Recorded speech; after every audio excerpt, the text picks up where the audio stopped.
Welcome to the PEPP Story live show, where tonight my guest is Stuart Harris. Stuart's someone I've got to know very well over the past 4 or 5 years from Scotland.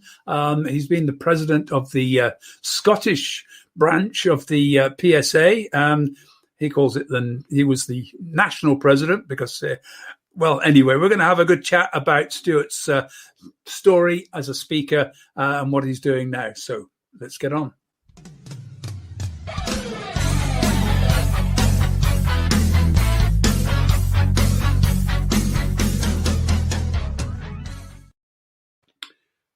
Oh, right, Stuart. Hi. Sorry, something flipped up on screen in front of me. This is I keep thinking, yeah, if this was live TV, I'd have a whole studio full of people pushing buttons and making sure everything worked, doing the VT and new normal. But here we have to do it all ourselves and go for fun. But this is actually quite fun. So, Stuart, yes, but what 5 years we've known each other now, isn't it? I think probably about. Oh, that. yeah. So because I obviously knew Kenny quite well for your brother, so we're going to be talking about. Well, let me ask that first question. What actually took you into speaking? How did you get here? Oh, where do you want me to start? Oh, long story. I moved. The bridge was going from training to speaking. Right. There were many bridges before I got to that, to training. So I was doing a number of training workshops for some clients, and a few of them said, "Listen, we've got a conference coming up. Rather than just speaking to groups of 12, 14, 15, 20 maybe, could you come and speak to our conference?" And I said, "Yeah, absolutely fine, no problem at all. When is it? Where is it? All this, what's the theme? Blah, blah, blah." Last question. Well, after the how much, I think I was probably too frightened to even ask that question. But I did ask the question, how many people are going to be there? 450. That's a bigger gig than 15 people in a training workshop, but I did it, and could I have done it better? Possibly. Was it possibly the best learning experience I've ever had in my life? Very much so. There is quite a shift, isn't there, from doing that training meeting with 15, 20 people to suddenly being with a room where you can't engage with everybody because very, very much so. And you said we know each other from the Professional Speaking Association. And while I was a trainer, and I still call myself a trainer, a workshop leader, or facilitator, whatever. But I used to go along to Professional Speaking Association events, we call them in Scotland. And thanks for picking up on the fact that I was a national president, not a regional president, which really ticks off the rest of the UK. Even the Welsh can't call themselves a national president. So, but I'd go along and I'd see people like my brother Kenny, who spoke on marketing and creativity. I'd see Jeff Ram, I'd see Will Kintish, I'd see, Alan Stevens, the cream of the crop. And I'd sit there and go, yeah, they're good, but I think I could do that. And they're only addressing a room of 20 people. So it wasn't it's probably closer to what I was doing than I made, and I asked a number of people, probably the names that I mentioned, every month, we'd have a wee coffee in the bar, obviously. And I'd say, what's the difference between speaking and training? And you know what the answer is going to be, and it tended to be your day rate. Often, what you charge for a training workshop, you'll charge for, add a zero to the end of it. You know all the cliches. That I know, For a whole day, you'll get a lot more for 45 minutes, and that just blows your mind. Did you go? How could it possibly? How? And of course, it's number and value, whatever it is that you're doing. And that was just a stock answer that I was getting from people until one night I said to Kenny, I said, "What's the difference here? Come on, what's it all about?" And he said, "Okay, fine. You're a good trainer. You're an excellent trainer." I said, "How do you know? You've never seen me." And he said, "Because you get clients like Sky Television and Aviva, XYZ, a whole load of major clients," and said they get you back time and time again. If you weren't very good, you wouldn't get the invite back. And he said, but what do you do that makes you stand out? What's your USP? And I said, well, engagement. I think I bring a bit of humour to it. I know the stuff. A lot of clients will say, my guys don't know whether you're one of our employees or whether they brought you in as a specialist, which was a great compliment. Because, and so I said that to Kenny. So I lived their values, but I knew their values. I studied them before I went and stood up. And Kenny said, but what? Okay, fine. So, but what makes? And I said, well, I can adapt. So if we've got people in the room that are maybe struggling a wee bit, we can change the pace. If the guys are getting it, I can move on. You can read a room I think I can read a room. I said, okay, fine. It is that to a certain extent with professional speaking, and it's a word I've never ever heard anybody else use. And he said, but with speaking, it's replicability.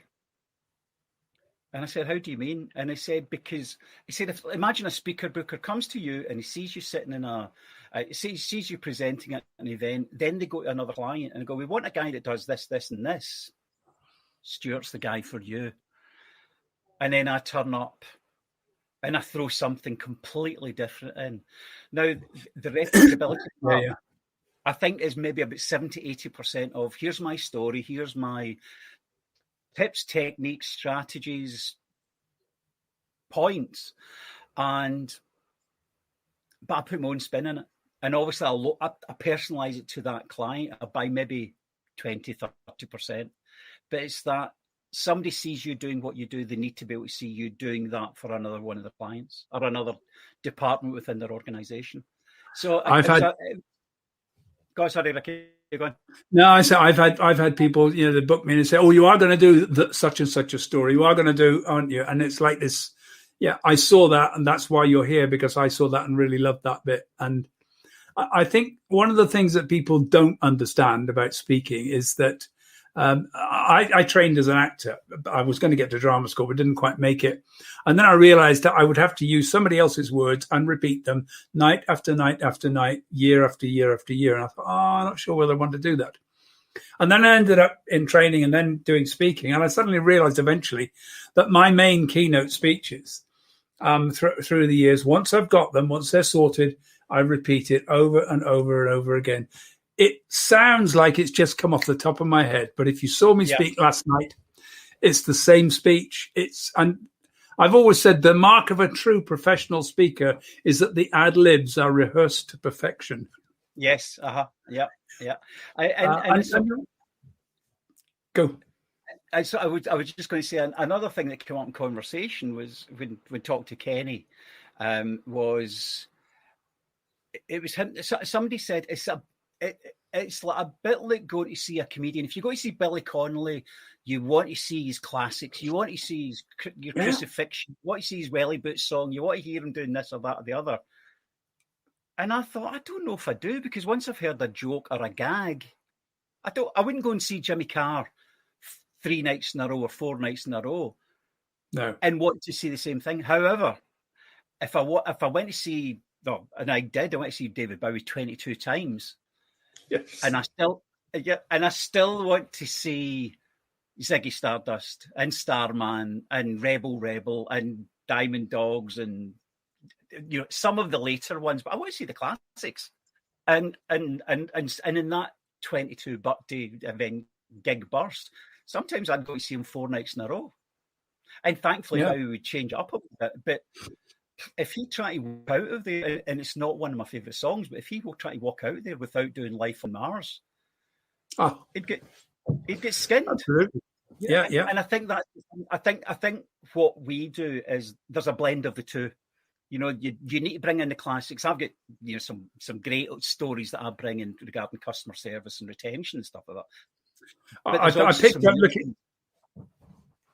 I picked up looking at your website. This is your passion, isn't it? Customer service. Yes, it always has been. We were talking earlier on. What did I want to be when I left school? When I left school, at that time, I'd have been about 15, 16 years old, 17 maybe.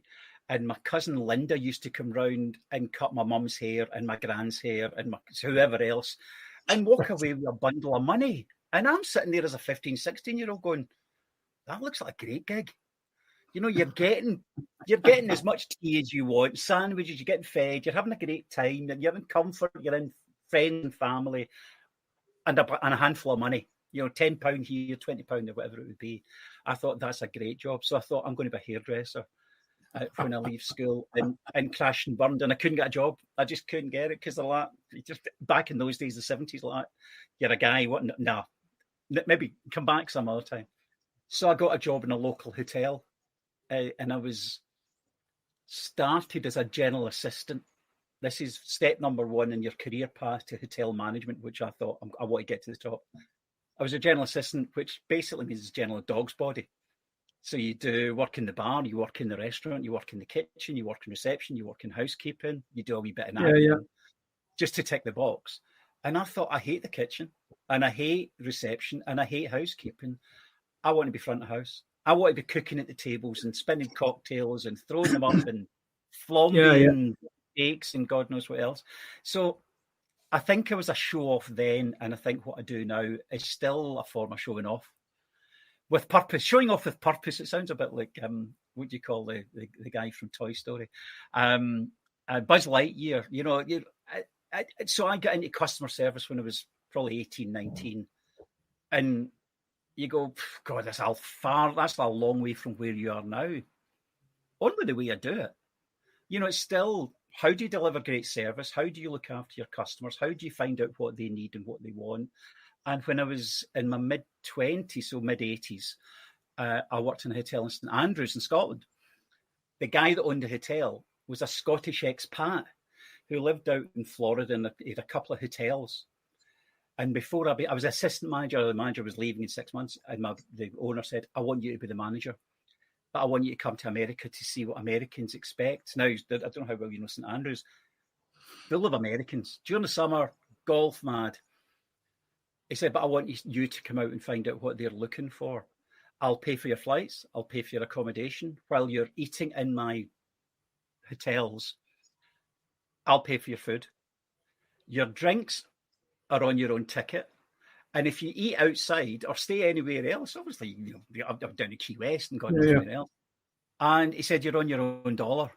But while you're in my places, I just want you to come, eat for free, sleep for free, but watch what the Americans are looking for. And I came back with a whole slew of, this is what we're going to do differently.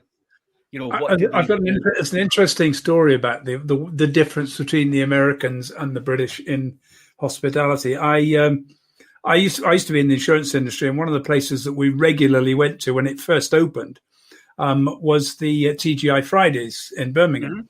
Mm-hmm. That was where they started. It was on the Headley Road. And it was a place where insurance people used to get absolutely rat-assed on Long Island tea. Doesn't make them bad people. But I've gone in there, and quite literally, this was in the 80s.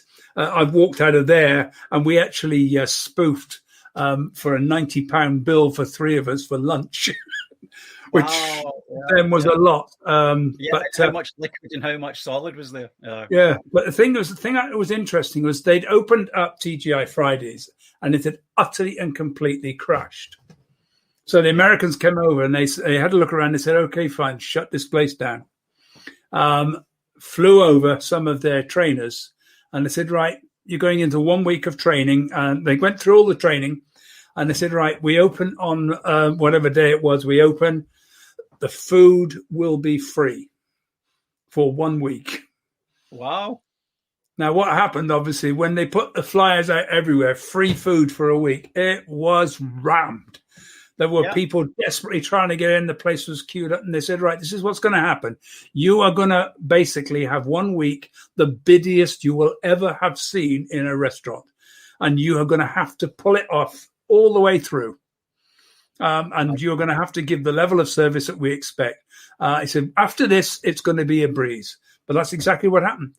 Everybody went into this place. It was absolutely rammed. The atmosphere was amazing. The staff thought this was fabulous dealing with all these people. They were taught all these techniques for getting down and getting one-to-one with the clients. never looked back after that. Just became the place everybody wanted to go. Because it had that atmosphere. But I thought, no, that's pretty amazing. Now, obviously, people paid for drinks. But the thing that happened is that if the food's free, you just spend all the money you would have paid on food on more drink. Yeah, and back in those days, because I would have been in the mid-80s. I don't know when you're talking about. But back in those days, and especially when I was out in the States, and I've been there a number of times since. But but the whole thing about have a nice day, but it's genuine. As you're leaving a restaurant or a bar, have a lovely evening, have a nice day, whatever. But of course, in the 80s in the UK, you just know people are going to go, well, I'm not going to have a nice day just because you told me to have it. And you just go, and the simplest things about, which was groundbreaking back then, when you're taking food out or taking things away, use a tray. Can I just carry it? No, use a tray. When somebody sits down, take over a jug of iced water. What? Nowadays, you wouldn't go into a restaurant without getting a jug of water, and often still having to ask for it and having to. It's a relationship, isn't it? Very quickly. Yeah. The same sort of thing. I mean, when we go on stage, the first thing I know I've got to do is I've got to create some relationship. So I'm going to go up stage, and I usually throw out a fairly bold question about, is it a man or is it a boy or a girl? Because this is and start to get people thinking and rethinking the idea of gender. Then I go into a personal story about some, rubbish stuff that happened to me and how by the time we're 10 minutes in, they know me. And they've got some sympathy with me because they're now beginning to think, oh, my God, I never realized it was so tough. Now they're going to listen to the whole story because they want to know how they can help. So, but I think it's great. Now, I noticed, I did notice looking through your CV that stand-up comedy. So obviously coming from the home of Billy Connolly, you've obviously got... That's why I'm sitting down right now, so you can't go, well, you weren't very funny doing your stand-up. I'm doing sitting down. I've never said I'm funny sitting down. Yes, I've tried it. I went in who's a good pal of mine now, a guy called John O'Brien, who's big in the Glasgow comedy circuit. And he advertised a comedy workshop in Glasgow, one of the Yes Bar, it's called, in town. And comedy workshop, 3 hours, 4 hours it was, £10 for the whole afternoon. So it can't be that bad. So I turned up with along about another 12 or 13 people, and John turned up, and like a lot of comedians, he's not the most admin-y person, he's not the most structured person, but he turned up, and we're all there waiting for him in a bar, a room in the back of a bar in Glasgow.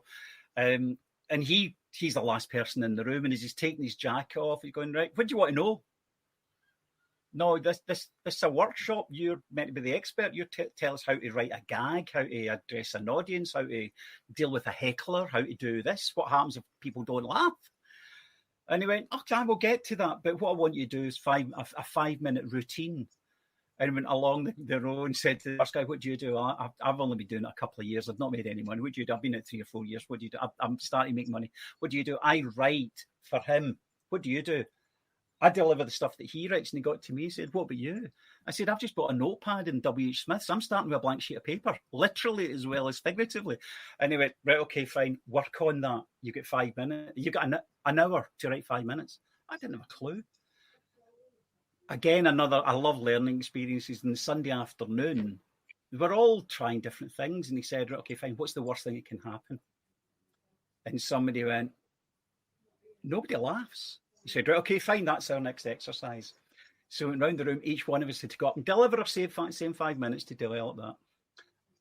But the audience weren't allowed to laugh. So the rest of the group, 12, 13 of us, were sitting there as people were delivering their funny straight face. You weren't allowed to laugh. You weren't allowed to smile. You weren't allowed to give them a knowing nod. And at one stage, one guy, once I had done my turn, at one stage, one guy looked over at me with that, chuck me a bone, help me out here. And he looked at me and I just went, looked at my watch and looked away.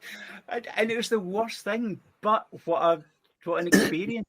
So I've done that. I've done a few things at Edinburgh Festival. I've done a few things at Glasgow, Glasgow Stand. My first ever gig It was a place at the Stand Comedy Club in Glasgow. I was on second. Why? But I was on second of 12 people. It must be a comedy. You only move in circles. But the guy said at 9 o'clock, we've got a local comedian coming in. He's going to be trying some new material. 9 o'clock, this guy came in with slippers on, an old pair of tracksuit trousers, a big jumper, clipboard. Right, I'm going to try some new material. Some of it will work, some of it won't work. Do you know who it was? Frankie Boyle. So I can, and I think I have put on my CV, I have opened a comedy night for Frankie Boyle, so it's scary. It really is scary. And I'm perfectly fine with standing up in front of people, but coming up with the funny. And of course there's tumbleweed moments as well, so you just go with it. So I've done a couple of I've turned up and done a couple of open mics sessions because I think it's you've been through Toastmasters, done humorous speech contest things where you got 7 minutes, and I know that I add humor into my talk. But when I have tried to do just comedy, just straight comedy, I crashed and burned. I crashed and burned badly at a PSA event. Because I just couldn't remember the punchline. I have this horrible thing of when it's a story you're telling, it's fine, but when it's a sort of a joke, and you suddenly forget a particular part of the joke, the joke's not going to work, but you're halfway through it, you think, oh shit, I forgot that bit. I can't back out. I can't back out. Yeah, I think I recommended to back in the day. We had a PSA members page. Right. And back in the day, I said, I've just done this comedy workshop. I think everybody that speaks or trains or presents should at least go to a comedy workshop. You might not take to the stage, but go to a comedy workshop, learn the craft, because there's so many transferable skills. Writing new material, because you can't rip off the thing that you saw on the Dave channel or live at the Apollo. You can't do that because people see it all now. They see it on YouTube or Facebook or all these guys. So it's got to be new. It's got to be edited and then edited and then edited and then edited and rehearsed. And you've got to be able to deliver it without and I've seen. I think people don't get the amount that we have to go into to rehearse something. I mean, a keynote for me, my keynote sort of evolves from year to year. It's basically the same thing. I used to do a 5-hour workshop, and then people said, we're going to have to do this in half a day now because there's no money. So I had to chunk it down to half a day. And then people said, can you just come along and do that in half an hour? Yeah. So suddenly you got to get the same content into half. Taking something that's 3 hours long, my first ever big keynote was taking half a day training in sales for insurance salespeople and concentrate it down into 30 minutes. And the process, I reckon I spent 150 hours. And this is material I'd already been training for 3 years. But it actually took me 150 hours of really hard work to take material I knew, cut it down and play with it until it was actually a theatrical production of 30 minutes and then perform it. And I think that's a great point. I think what a number of people, especially people who are transitioning from being solely a trainer to doing some keynoting, I think what a lot of people do is try and, what's the old expression? Try to squeeze a litre of beer into a pint pot. They go, well, too much content. I've got this, 7 hours, 6 hours, whatever it is. And okay, there's breakouts and whatever, all this sort of stuff, and flip chart exercises and all that stuff. So I need to get all of this into that, and it doesn't work. You got to go, let's cherry pick and not just what's my best bits. What's the best bit that is most relevant to that client and that client's needs just now? What challenge are they facing? What pain are they going through that you can help? You can help them out with, not throwing in the kitchen sink. I think it's the key to a great speech is not what you put into it; it's what you leave out. Yes, yeah, exactly. And you have to be prepared to let go of stuff that you're really precious about, but you have to think, no, it isn't actually right on target. I'll just until you're left with what is absolutely essential and what flows together and works together. I was having a chat with somebody Jeremy Nicholas, isn't? Another fellow. And it was funnily enough, I was talking to him today, and he was saying he's got a program that helps speakers called Tickle Your Keynote, and it's a matter of how do you become funny? How do you not necessarily write gags or stand-up comedy, but how do you add humor into what you do? And he said, I was working with somebody yesterday, or earlier in the week, and he said, I was coming up with about 25 different things that he could have used in his talk. And the guy went, well, I don't like that, and I don't like that. And I said, well, what about this? Yeah, I could use that. And I said, I think you probably more so than anybody else. You've got to make sure that you go, what is relevant at that time? Not get upset when somebody goes, I'm not going to add that line into my talk. And Jeremy, you said, I don't. I said, there's a bag of other things. And I said, it's not like deciding between your children, which one's your favourite child. It's a matter of, okay, fine, that one is right for that exercise. And I said, it's not Sophie's choice. And he said it's exactly the case. He said, I've got to be able to think what is most relevant, and then it's down to the individual, what they take. So yeah, I'll drop in a recommendation because I've been on his course, and if I know we're not here advertising, especially other people, but he's got a number of different things. I'm going to try and get Jeremy on the once I go past this challenge for 31 days. I'm going to be doing one a week. So just to finish off, what's happening this year? I mean, for so many speakers, this is. I think none of us thought last March that we'd be here a year later, facing still another year of pretty much no meetings industry. So how are you coping with that? Well, last year I was doing a big management program. It was workshops for one of the big banks, and I had probably my busiest year the year before, because it was like a thing that was going to last about a year, 3 days a week, for 2 weeks of the month, and I had my diary filled like that for the next 4 months, and then in March, numbers started dropping. And then, of course, Mr. Johnson comes out on a Friday night and says, okay, fine, as of tomorrow, don't go drinking, stay at home, wrap up warm and wash your hands. And I got a phone call on the Monday, said, Stuart, everything has been cancelled for the next foreseeable. Nobody knows for when. There's nothing in the diary. We will pay you for the next month. But after that, and that was the last big gig. And of course, I don't get into training workshops now.